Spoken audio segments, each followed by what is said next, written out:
Mani sauc Kristaps Lugovskis, mācos elektronikas un telekomunikāciju fakultātē pirmajā maģistratūras kursā. Šis ir priekšmets teletrafu teorija, 4. mājasdarbs, 14. nedēļa un 2014. gads. 4. mājasdarbā bija jāizveido serveris un klients. Mums ir gan serveri, gan klienta skripti. Un būtībā klientam ir jāsaka dati uz serveri, un serverim šie dati ir jāsakārto kādā noteiktā secībā. Pirmais, ko apskatīsim, ir FIFO, First in, First out. Redzam serveru skriptu. Un mūsu gadījumā klients sūtīs vienkārši randomā ģenerētus skaitļus.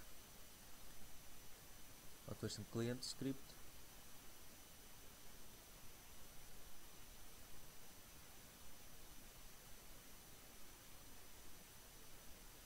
Un palaidīsim serveri. Un klients ar šo serveri nosūtīs skaitļus.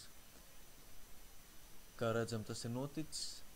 Un, piemēram, saņemtie dati no klienta 9 un 7. Pirmie divi, ko saņēma. Un tātad šie dati sakārtot pēc FIFO principa, tā arī paliks. 9 un 7 būs pirmie. Nekas īsti nemainās. Tagad palaidīsim LIFO. Tas ir last in, first out. Būtībā, kad klients sūtīs datus, tad pēc sakārtošanas tie tiks attēlot no beigām uz sākumu. Kurš pienāca pēdējais sūtītais no klienta, tas pēc sakārtošanas būs pirmais. Palaižam atkal. Un kā redzam, tieši tā arī ir.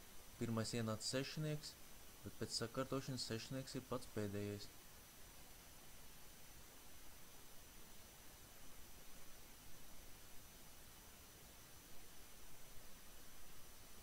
Un pēdējais, pēc kā bija jāsakārto, ir pēc prioritātes vai priority.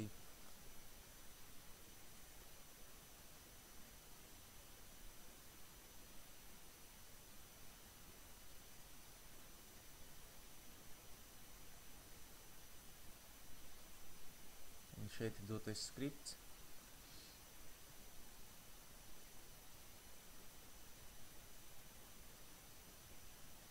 Un pēc priority būtībā tiks sakārtots alfabēta secībā. Un katram skaitlim tiks piešķirts savs burts.